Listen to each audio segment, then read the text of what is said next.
नमस्कार दोस्तों। NSIL network में आपका स्वागत है और मैं यहाँ आपका होस्ट उपेंद्र पटेल। दोस्तों, क्या लोकतंत्र में विरोध प्रदर्शन की आड़ में हिंसक साजिश और अराजकता की इजाजत दी जा सकती है? पिछले दिनों दिल्ली के जंतर मंतर पर जो कुछ भी हुआ, क्या यह वाकई हमारे देश के मासूम छात्रों का एक आउटरीच था, या फिर छात्रों के कंधे पे बंदूक रखकर चलाया जाने वाला एक बहुत ही खतरनाक पॉलिटिकल स्क्रिप्टेड प्लान था? दिल्ली दिल्ली पुलिस की जो इंटरनल इन्वेस्टिगेशन से जो सामने डेटा आया, सामने निकल के आया है, उसने इंटेलिजेंस एजेंसियों को उसके अपने तक जनता की नींव तक उड़ा दी। पुलिस ने जंतर मंतर और उसके आसपास मौजूद लगभग 2800 से ज्यादा संदिग्ध लोगों के रिकॉर्ड्स खंगाले, और जो सच निकला वो रोंगटे खड़े कर देने वाला है। इस तथाकथित छात्र आंदोलन में 989 लोग घोषित अपराधी यानी कि हैबिचुअल क्रिमिनल्स पाए गए हैं। 101 लोग मर्डर के मामले में नामजद है। 62 लोग अटेम्प्ट टू मर्डर के भी आरोपी है। 284 लोग लूट डकैती और 61 लोग दुष्कर्म जैसे घिनौने अपराधों से जुड़े हुए हैं। 29 लोग आर्म्स एक्ट यानी अवैध हथियारों के मामले में फंसे हुए हैं। अब देश के सामने एक बड़ा सवाल यह है कि जिन हाथों में किताबें और पेन होने चाहिए थे, वहां 100 से ज्यादा हत्या के आरोपी क्या कर रहे थे? क्या असली स्टूडेंट को ह्यूमन शील्ड बनाकर संसद मार्ग को हिंसक मोड़ देने और देश में दंगे भड़काने की तैयारी थी? आज के इस स्पेशल एपिसोड में हम इस डीप कॉन्स्पिरेसी की एक एक परत खोलकर रख देंगे। तो हम चलते हैं दोस्तों, आगे बढ़ते हैं। दोस्तों, पुलिस का यह डेटा कोई छोटा मोटा आंकड़ा नहीं है। अगर आप इस पूरे जंतर मंतर आंदोलन का पैटर्न देखेंगे तो वह किसी गुरिल्ला वॉरफेयर यानी छापामार राज रणनीति से कम नहीं दिखता। इस पूरे ड्रामे के दो फेस हैं। पहला फेस है डे शिफ्ट।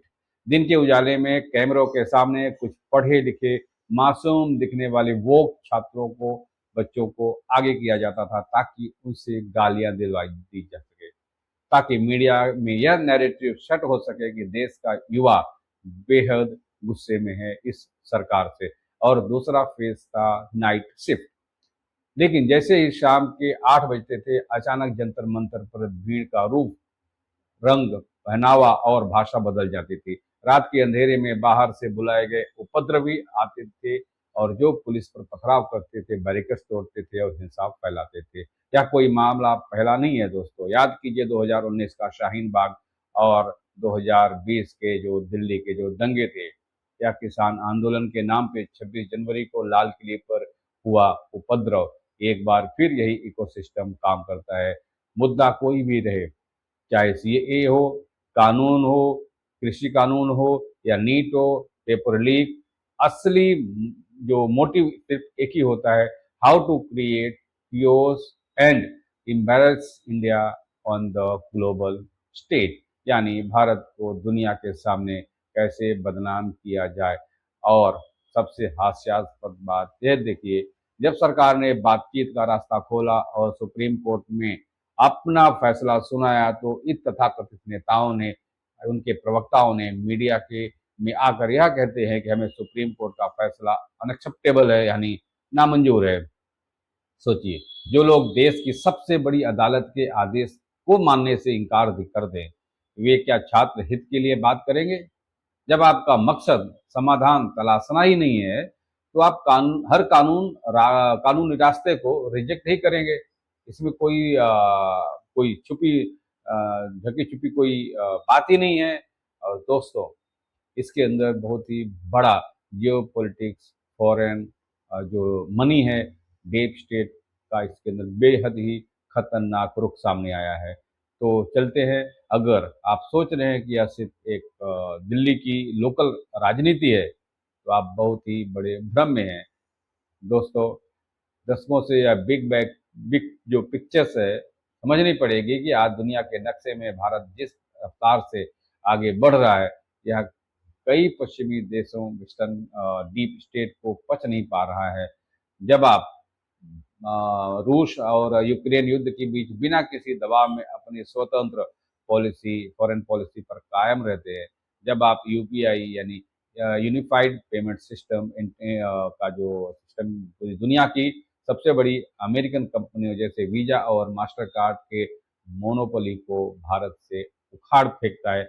जब भारतीय ने हिंद नेवी हिंद महासागर और अंडमान निकोबार में अपना दबदबा मजबूत करती है, तब विदेश में बैठे जॉर्ज सोरोस जैसे अरबपति और उनकी ओपन सोसाइटी फाउंडेशन जैसी संस्थाएं सक्रिय हो जाती है। वे सीधे तौर पर भारत की सेना से जंग तो नहीं लड़ सकते, इसलिए भारत के भीतर मौजूद अर्बन नक्सल, वामपंथी गैंग्स और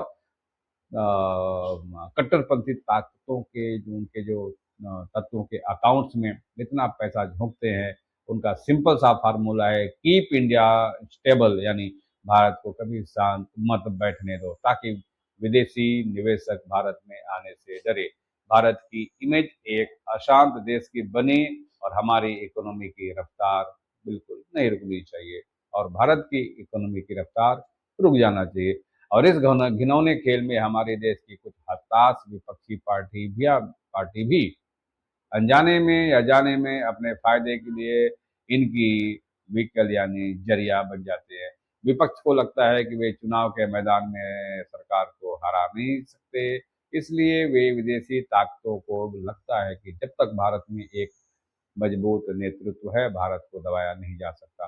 परिणाम द एंटी इंडिया अलायंस दोनों का टारगेट एक हो जाता है, देश में फिर भी किसी तरह का अराजकता पैदा करना इनका मकसद होता है।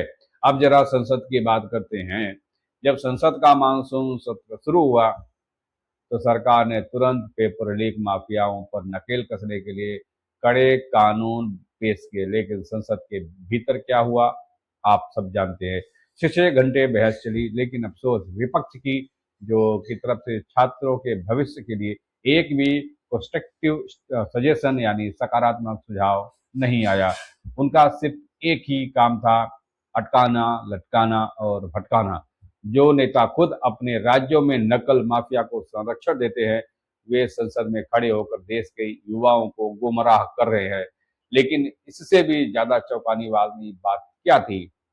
कुछ बड़े बड़े वकीलों और नेताओं ने बाकायदा प्रेस कॉन्फ्रेंस करके ऐलान किया कि वे इन उपद्रवियों को बचाने के लिए 1-1 करोड़ रुपए का लीगल डिफेंस फंड बनाएंगे। देश भर के वकीलों से पैसा जुटाया जाएगा। अब आप खुद सोचिए इसका सीधा मैसेज क्या है। इसका मैसेज जंतर मंतर पर हिंसा करने वाले अपराधियों के लिए यह था कि तुम जाओ, पुलिस वालों के सिर फोड़ो, बैरिकेड्स तोड़ो, संसद पर हमला करो, तुम्हें कोर्ट में जमानत दिलाने का और केस लड़ने का खर्चा हम वकील खुद उठाएंगे और अपोजिशन भी खुद उठाएगा।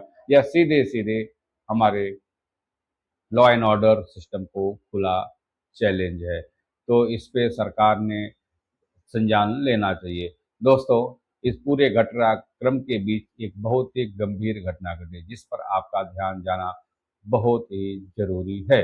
दुनिया के सबसे बड़े लोकतंत्र के प्रधानमंत्री का एक वीडियो जिस पर महज 24 घंटे में 30 करोड़ से ज्यादा व्यूज आ चुके थे, उसे मेटा यानी कि फेसबुक और इंस्टाग्राम द्वारा अकारण रिस्ट्रिक्टेड या डाउन कर दिया गया। हालांकि बाद में भारी दबाव के बाद उसे रिस्टोर किया गया। लेकिन सवाल यह है, क्या यह हमारी डिजिटल सॉवरेनिटी यानी डिजिटल संप्रभुता का सीधा हमला नहीं है?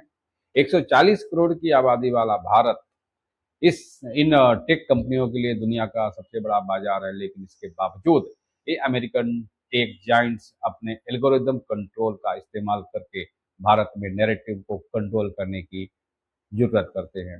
अब समय आ गया है कि भारत को अपने खुद का डिजिटल इकोसिस्टम खड़ा करना होगा।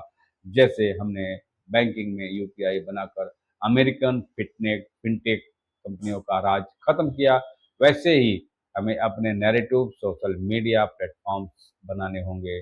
अगर हमारे देश के युवा अंतरिक्ष में रॉकेट भेज सकते हैं, तो हमें एक मजबूत सोशल मीडिया ऐप भी बनाकर दे सकते हैं।